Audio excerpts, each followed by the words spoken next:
Hi hello welcome to post 360. నేను మీ మురళీ రాపల్లి.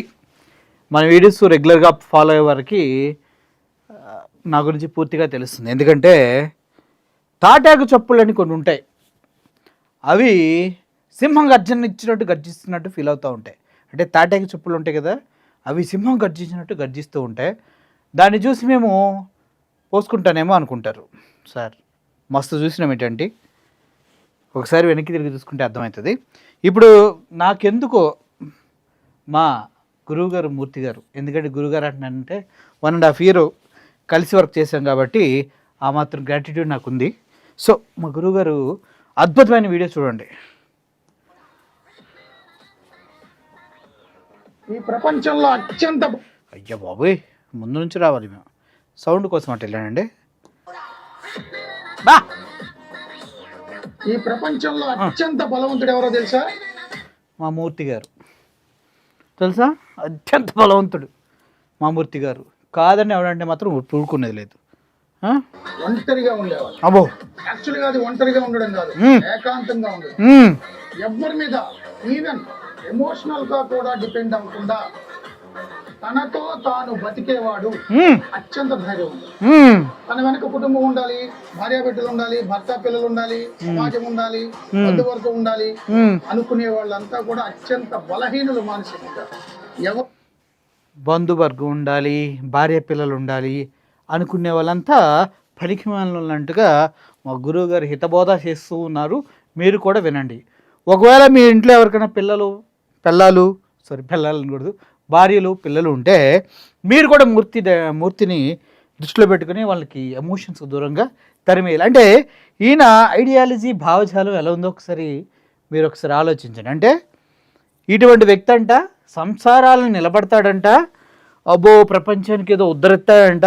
అసలు ఇప్పటివరకు ఈయన ఉద్ధరించబోయేది, ఉద్ధరించాలనుకుంది ఏంటో ఎవరికి తెలియదు. మరి ఎందుకు అనేది కూడా తెలియదు. ఒకసారి వినండి. ఒకరు తోడుంటే తప్ప బతకలేను అనుకోవడమే బలహీనత్వం.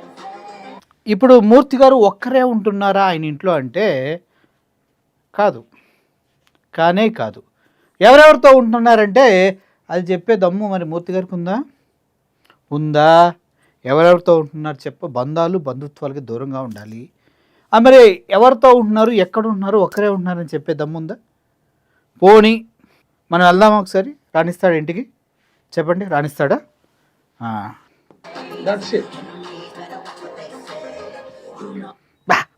అద్దరిపోయింది బట్ అటు కింద నుంచి టిల్టప్ నుంచి కిందకి. ఈ మధ్య మంచి క్రియేటివిటీ ఎక్కువైపోయింది మా మూర్తి గారికి. Sir hats off to you sir. 1 lakh subscribe 1 lakh followers వచ్చారంటే ఇన్స్టాలో అదిరిపోయింది పోండి. సో ఇది మన అందరం చూసాం. ఇప్పుడు అబ్బో ఇది చాలా ఇంపార్టెంట్. ఓకే, ఏం చెప్పాడండి? ఒక కుటుంబాన్ని అంటిపెట్టుకుని ఉండేవాడు, బంధాలకి అటాచ్ అయ్యి ఉండేవాడు, వాడు బలహీనుడు, చేతకానివాడు. ఎవరైతే సింగిల్గా ఉంటారో వాళ్ళు స్ట్రాంగ్ పర్సన్ అంట. మరి సింగిల్గా ఉండే వాళ్ళకి స్ట్రాంగ్ పర్సన్ అంటే మరి ఎలా, అది నాకు అర్థం కావట్లేదు. సరే, ఆయన ఉద్దేశం ఏంటనేది మీకు ఏమైనా అర్థం అవుతుందా? సరే, అర్థం చేసుకోవాలని చూస్తున్నా. ఇప్పుడు ఇక్కడున్న ఒక వ్యక్తి, ఈయన కుటుంబాన్ని కాబట్టడానికి మూర్తి గారు చాలా కష్టపడ్డారు. ఈయన పేరు ధర్మ మహేష్. పాపం ధర్మ మహేష్ అని పేరు పెట్టుకున్నాడులే, కానీ మంచి కెరియర్లో హీరో అవ్వాల్సిన వ్యక్తి తొక్కేస్తున్నారు. ఎందుకయ్యా అంటే పాపం మూర్తి గారు అంట వాళ్ళ ఇంటికి వెళ్ళి ఆయన ఎంగిలిపేటలో పసా తింటూ అద్భుతమైన డైలాగులు చెప్పారంట. ఆ డైలాగులు ఏంటని మాత్రం నన్ను అడగండి, ఎందుకంటే నేను చూపించబోతున్నా.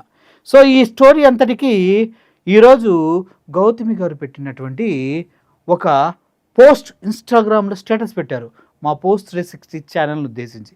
అదనమాట ఆ ట్విస్ట్. ఆ ఏం పోస్ట్ పెట్టారు దాని గురించి మీకు క్లియర్గా మాట్లాడతా. మేము గౌతమి గారికి సపోర్ట్ చేయలేదు. ఎందుకు చేయాలి? మా దగ్గర ఉన్న ఎవిడెన్స్లన్నీ గౌతమి గారికి వ్యతిరేకంగా ఉన్నాయి కదా, మేము ఎందుకు చేస్తాం? మీడియా అనేది ఎప్పుడైనా కూడా నిజం పక్షాన్ని కదా నిలబడాలి. ఒక విషయం చెప్పండి అమ్మా, మీలో ఎవరైనా కూడా భర్త మీద కేసు పెడితే మీరు టీవీ ఛానల్లో వెళ్ళి కూర్చుంటారా? ఆ కేసు కోర్టులో ఉంది కాబట్టి జడ్జిమెంట్ కోసం వెయిట్ చేస్తారా? ఏం చేస్తారు చెప్పండి నాకు. కేసు పెట్టారు, అన్నీ అయిపోయినాయి, ఆ కోర్టు ప్రొసీడింగ్స్ జరుగుతూ ఉన్నాయి ఆ కేసుకి సంబంధించి. ఇప్పుడు మధ్యలో సో కాల్డ్ కౌన్ కిస్కా గొట్టంగాడు అవసరం ఎందుకు వచ్చింది? ధర్మా మహేష్ అనేవాడిని అన్పాపులర్ గత 3 నెలలుగా టార్చర్ చేయాల్సిన అవసరం ఎందుకు వచ్చింది? మీ విజ్ఞతకే వదిలేస్తున్నా. ఇప్పుడు ధర్మా మహేష్ ఎందుకు దూరంగా ఉన్నాడానికి మనోడు చాలా క్లియర్గా కొన్ని ఎవిడెన్స్లతో మాట్లాడతాడు, చూడండి. తగులుకోన్నా లేదు మా ఆవిడతో. నీకు మా ఆవిడ ఇంట్లో నా ఇల్లు నా అగ్రిమెంట్ పేరు మీద ఉంది, నీకు నా ఇంట్లో పనండి ఎన్నిసార్లు వెళ్ళాడు బయటికి మా తెలియదన్నా. చెప్పండి, టవర్ తీయండి, ఆయన సెకండ్ నెంబర్ ఉంది, మా ఆవిడ సెకండ్ నెంబర్ ఉంది. Number 2 sir? సెకండ్ నెంబర్ వాడుతున్నారా? వాడతారులేండి. మీ నెంబర్కి నా నెంబర్కి ఒక సిమిలారిటీ ఉంది సార్, అంటే మన ఇద్దరికి తెలుసు కాబట్టి మాట్లాడతలేదు. సెకండ్ నెంబర్ పెట్టి వాళ్ళ భార్యకి సెకండ్ నెంబర్కి ఫోన్ చేశాడంట, సెల్ ఫోన్ టవర్ తీయమని. పాపం ఈయన అరుస్తున్నాడు. ఎందుకు అరుస్తున్నాడు అని చూడండి ఒకసారి. ఆ ఇల్లు ఎవరిదండి? సెకండ్ నెంబర్ ఉంది, ఏం పని? ఏం లేదు. ఓకే, ఏం పని నీకు? ఏం పని?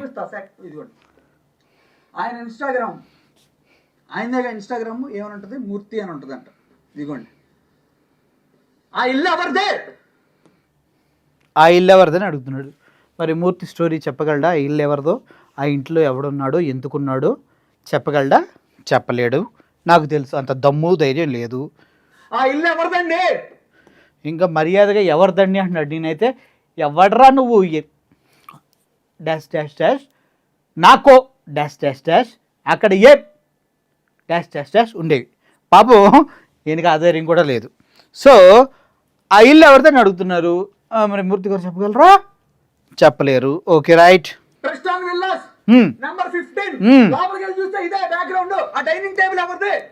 అసలు మూర్తి గారి ఇంట్లో ఆయన కూర్చొని తింటుంటే ఆ విల్లా 15, ప్రెస్టన్ విల్లా 15 అని ధర్మ ఎందుకు చెప్తున్నాడు అనుకుంటున్నారా? అదే అక్కడే ట్విస్ట్. ఎందుకంటే ఈ తినే తిండి దగ్గర నుంచి ఎంగిలి కంచం వరకు పాపం ఒక వ్యక్తి అంట. ఆయన విందాం, వినండి. ఆ ప్లేట్ నేను తినే ప్లేట్, అది చూసినాడు ఎవడైనా చస్తాడా వదులుతాడా? నువ్వు బ్రతికున్నావు కానీ అన్న, ఇంకోడైతే చంపేసి చచ్చిపోతాడు.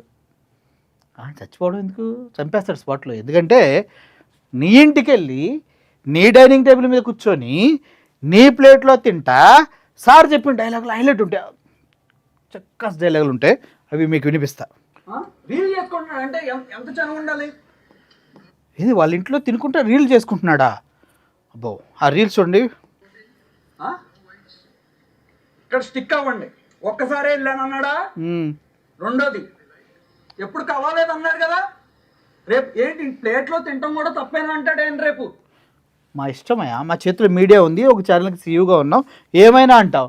ఇప్పుడు ధర్మ వాళ్ళ లాయర్ని బెదిరించారు, ఒక టీవీ రిపోర్టర్ని బెదిరించారు, మాకేమో డైరెక్ట్గా మెసేజ్లు పెట్టిస్తున్నారు.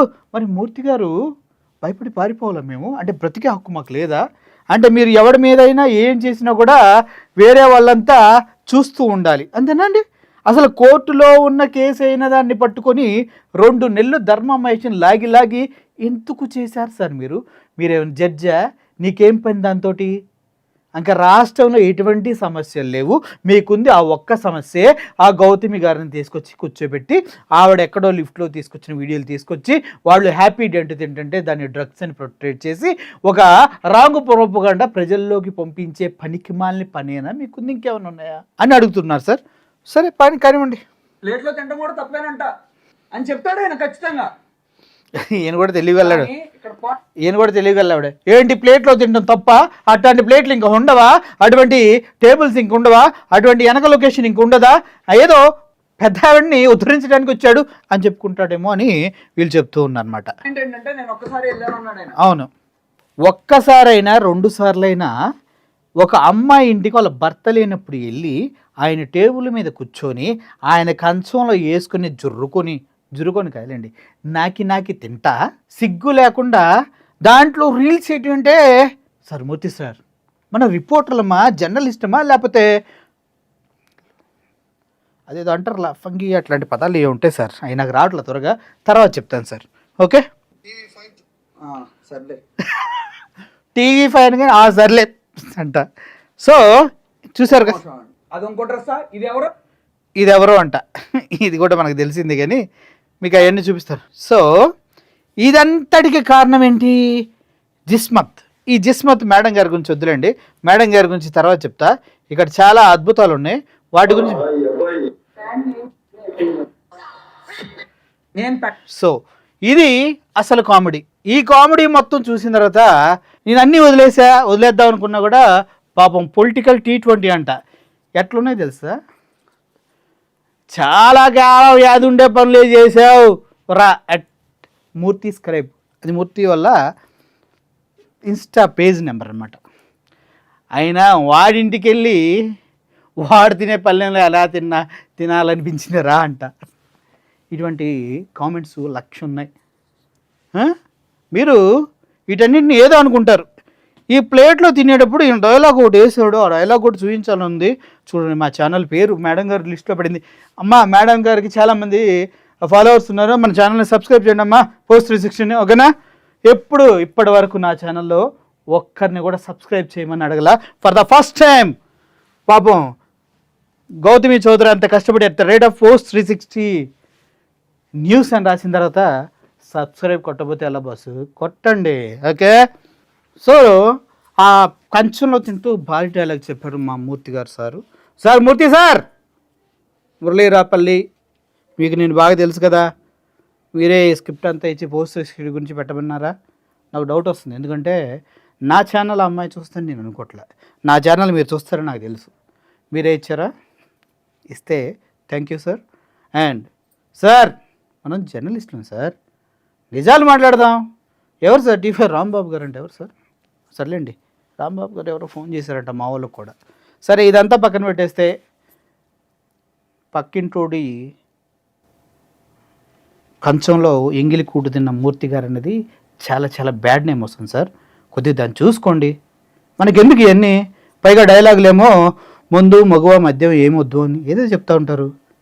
ఈరోజు అయితే రేపటికి 2 అంటాడు. ఎవరికైనా 2 ఇద్ది, మీకు మన 3 ఇద్దేమో నాకు తెలియదు. మీరు భయపెట్టాలంటే భయపడతాం లేదు సార్, మీకు అందరికీ తెలుసు. బయటకు వచ్చేసిన తర్వాత రాడ్ తెలిపోయాం, చాలామంది కేసులు వేసారు, అయినా కూడా ఫైట్ చేస్తూ వెళ్తూనే ఉన్నాం. కాబట్టి ఎవడు మమ్మల్ని భయపెట్టలేడు, ఇంక్లూడింగ్ అక్కగారు కూడా. అగౌ మిమ్మల్ని ఎప్పుడు రాంగ్ ప్రొజెక్ట్ చేయలే, వాస్తవాలు చెప్తున్నాం. మండి కాలిపోయి ఎల్లకొడకల్లారా, కుక్కల్లారా, నక్కల్లారా అని ఒక ఆన్ స్క్రీన్ చెప్పకూడదు, బాగోదు. అర్థమైంది కదా? Thank you for watching this video. మా గౌతమి చౌదరి గారు చెప్పినందుకైనా Post360 ఛానల్ని సబ్స్క్రైబ్ చేసుకోండి అమ్మా. ఈ 10 రోజులు ఇదే ఉంటుంది, చూసుకోండి.